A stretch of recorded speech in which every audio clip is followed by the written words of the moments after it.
I didn't want to interrupt you, but whereabouts are you training at the moment then? I'm training at Warriors Boxing Gym in Hollywood, Florida. Oh, yeah. And have you got an opponent lined up then next up? No, not right now. We are doing some negotiations on a possible fight. We got a couple people in mind, and my promoters and they're handling, my promoters and managers, they're handling. So I'm just getting in shape, staying focused because I believe this is going to be coming up soon for me, and I will be ready and better shape than I was last fight. I'm looking forward to it. I'm training hard. Right. Yeah, your last fight against Yankee Diaz, 7-round knockout, as you know, obviously. He was a guy that destroyed Juan Carlos Gomez in 1 round. And the reason I bring that guy's name up because that was the fight where you beat him. Well, he got the decision, but then I thought it was a no contest because he was on drugs. So you're meeting a good quality of opposition and you're in top shape. I mean, do you feel as good as ever then? Oh yeah, I feel better than my last fight. I thought that I was a little bit overweight as far as my weight was, but my condition and my win was great for the fight.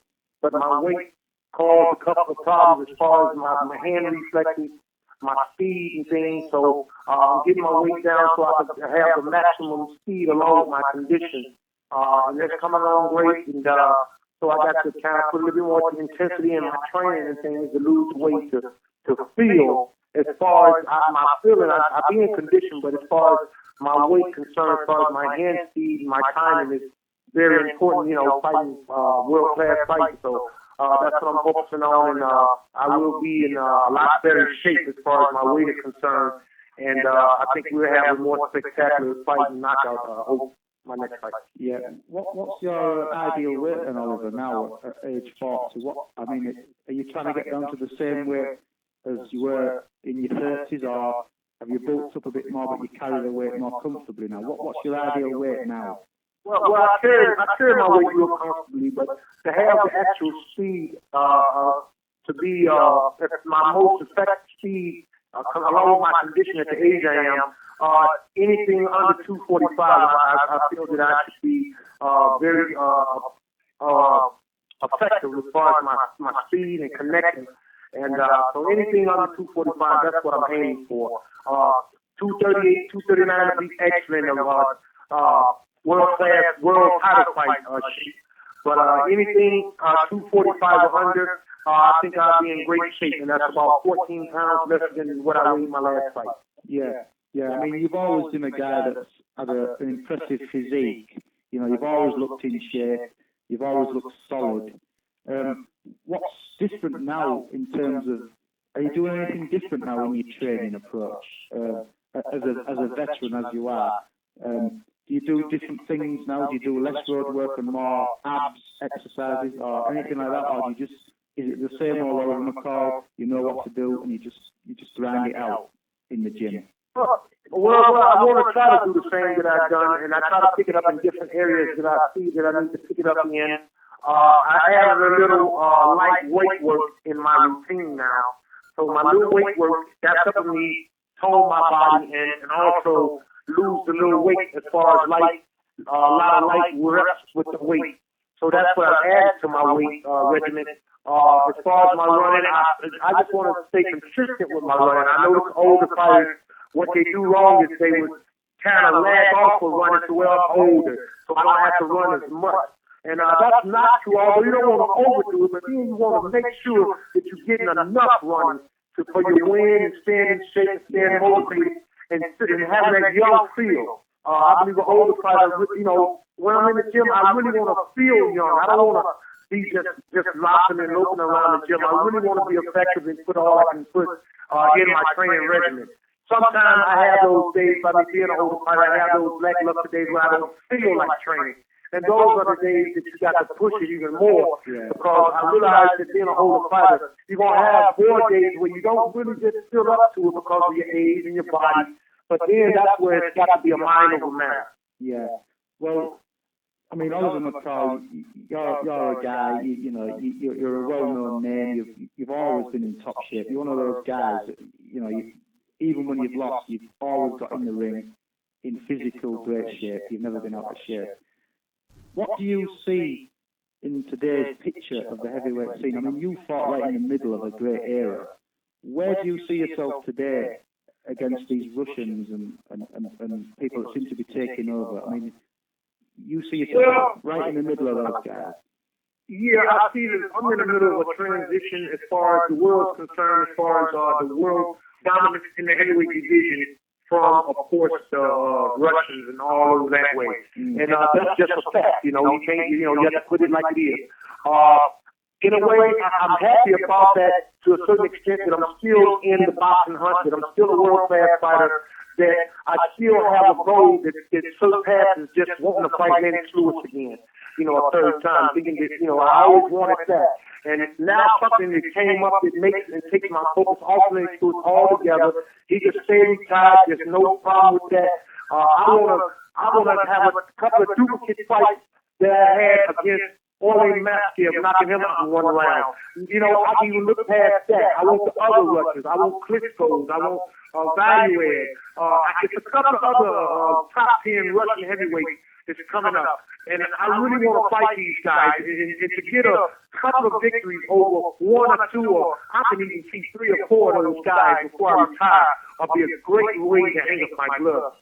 With the title or without the title. If I could get about 3 or 4 of those guys that are in good shape, that come over from Russia over there and have dominated in the world of boxing and American fighters, we just got to get that big. We just got to take it to another level like we once used to have back in the day. And that's something that we have lost. We have lost that real self-esteem, that real eye of the tiger, and that's what we have to do. But to accomplish that in my career before I retire, I'll be great. It is with or without the title. To win about 3 or 4 fights against any one of them Russians that's ranked in the top 10 or current champion. Yeah. I mean, obviously that's giving you a new drive then. Exactly. You say that, the Americans, it's amazing that they haven't, apart from Shannon Briggs, they haven't got a world champion. And obviously that gives you the real drive, because as you say, you destroyed the guy that holds the title now, Masker, in a round. So obviously you'd be willing to go back in against him at a heartbeat. Obviously, Oliver, yeah. I mean, you'd beat the guy again. Right. Exactly. And I would love to fight Orlando Mascale. And of course, I'm ranked currently number 5, going to move up in the top 3, hopefully. And then when the next ratings come out, and I'm looking forward to fighting Mascale if he don't lose the title to somebody else. If he loses to somebody else, my goal is to become heavyweight champion of the world. And one more thing I got to say, hopefully God will, after I fight and hang up my gloves, I got to go and search for some more heavyweights, some of these heavyweights now. And another reason why America is lackluster in the heavyweight division in this stage of boxing is because most of the heavyweights is going into basketball and football, and they're getting a lot of athletes because boxing just ain't really attractive to them. And these scouts is going to get our young men, and they run it up and down the field. The Bears, the Bears and the Colts got all our champions and all our football, and basketball, even basketball. Have a lot of, I believe some of those guys went into boxing. We had a belt right over here today, but that just ain't had somebody to go and recruit off of these colleges before these pro scouts get them. Yeah, I hear what you're saying, yeah. I mean, as you know, you fought in the middle of a great era back in the 90s, but when you scored what is probably your greatest win when you knocked Lewis out in 2. That was a great era. There was you, there was Lewis, there was Tyson, Holyfield. What do you think? I know you said there that a lot of young men aren't going into boxing, they're going into different sports. Why do you think that is then, Oliver? Why I think what now? Why young men aren't going into boxing, they're going into other sports, as you've said. Why do you think that is, not boxing? Well, I really think because it came a time where boxing, especially after the Holyfield, Lennox Lewis era, kind of, and Oliver McCall era, which is still rolling on. But anyway, I believe that the attraction of money from those scouts to those young guys in college, and the football and the regiment of football and basketball just was more appealing to the younger generation here in America. And it kind of made boxing kind of it got hit. It got hit with a real dive as far as top flight fighters I believe if we took some of those football players, basketball players, and really trained them in boxing, we would definitely have great fighters and some bigger guys, because we have some, the guys in sports now are getting bigger and stronger. Yeah. So if we took our big and stronger guys in football and basketball, and all graduates would have a chance. Just my opinion. Yeah. I must say I agree with you. Is that part of the reason why guys like yourself and Michael Moore, veterans that are still obviously good, talented fighters, is that why guys like yourself still feel you need to give boxing more? You want to keep the sport alive almost, because other guys, youngsters aren't coming into it. It's almost like the older generation need to keep the game alive. The legendary names. I mean, you're more of a name than the younger guys coming up. Is that part of it, do you think? Exactly. Michael Moore, he trains right here at the gym with me, and you're right about that. That's why we're in the game, and we are two explosive power punchers, and with the power that we possessed when we was champion and back in the day, in our younger days, we are able to really still keep up with the younger generation in the boxing today, along with our ring generalship. Yeah. It's just about training and getting in shape. With Michael as well as me, it's all about getting in shape. And we got the heart. I believe Michael Moore got a great heart. And I know I got heart. I'll fight anybody, anytime. And it's just about staying in condition and hopefully being a mentor in the ring as far as up-and-coming heavyweight that can say, hey, you may be sticking there and believe that, hey, we could bring them titles back to America and keep them here, even when we way long gone and out of us. Yeah. As far as fighting. Well, you're certainly right about your heart, Oliver, and your chin has never let you down. That's a fact. I mean, you've never been down, have you? No, I haven't. No, never been down. No. So even at the advanced age, 40 is not that old nowadays. What Foreman did and Larry Holmes and people like that. You think your chin will keep you in good stead with the Klitschko's? I mean, you've no doubts at all you could mix it with those guys now. Klitschko. Yes, exactly. And that's why, first of all, thank God for the Larry Holmes, the George Foreman that came back, the great champions, which both of them was great champions in their day, and to come back and to give the boxers and really compete with the world-class fighters from wherever they was at. And Billy is a big inspiration to me. I saw Larry Holmes when Larry Holmes was 45 years old. It was some things that he said that now that I'm about to be 42, that I take to heart, and I thank God for those champions, the Larry Holmes and of course, George Foreman, who became champion when he was 45 years old. And that is a big motivation to me, and the age I probably do have at this point. Or other than those two, is that my chin is definitely been holding up for me, and I thank God for that. That by me being able to take a punch, I'm able to take more risks and do what I have to do to land my punch to take out my opponent. Yeah. Those guys obviously influence you then, and as you said, definitely. You fought Holmes back when you were a young guy, and obviously you outpointed him, but you're now in his position, and you've learned a lot, and guys like that have given you kind of like the green light to keep doing what you're doing, basically. You're still world class, and you're going to keep proving it.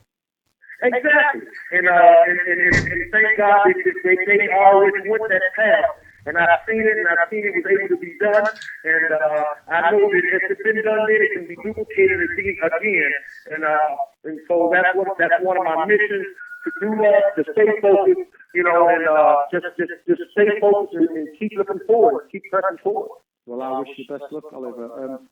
Just one final question, as this is a British website. I've got to ask you about the two Lennox Lewis fights. Obviously, you annihilated the guy in the first fight when you had Manny Stewart in your corner, and then the second fight, I know it's not exactly the best memories for you because you weren't prepared as you could have been mentally, and things went wrong and everything. But were you always desperate for a third fight in a rubber match? Yes, I would. And you know what? To look at it now, yes, It ain't that much of a bad for me in the second fight. It's getting better and better as time goes on, because as time goes by, and it's been 10 years. It'll be my 10-year anniversary, February the 7th, 2007, and 10 years from that day. Praise God, I'm ranked in the top 10. A lot of people said I should never fight again, or I would never be the top contender again. Him goes 10 years later, I'm getting better, and I feel better. I feel so great in the gym. And another good thing about that is, as far as my respect for many schools has changed. I really admire the guys. I used to talk about, man, this and that. But now all that has vanished, you know what I'm saying? And I can look at them and say, well, go ahead, Lennox, you're doing yours. And I can wish him well, and all these things. So it's a good thing that actually transpired from that bad incident or that bad circumstances back in 1997, February 7th. If we have another match, great. If we don't, great. Either or, he's a champion. They consider him the best champion in his day, and that's even better for me now. It's no problem. I take the back seat. No problem. I knocked out one of the greatest champions in his era. Praise God. I'm all right with that, and I'm gonna continue on my career and hopefully become heavyweight champion of the world again, and kind of focus on what I've done for the sport of boxing, or my change, or what I've done positive in the sport of boxing. That's what I got to focus on. Oh, that's great to hear you say that. That's great, Oliver. Yeah, obviously you've got respect now. I'm sure he's got respect for you after what you did in the, you knocked him out and everything. Well, I appreciate your time, and it's going to be great watching how the rest of your career transpires. Yes, I think the best is yet to come in the boxing career of Oliver McCall. I really feel that, and so we just all have to wait and see, even me. Right. Well, I hope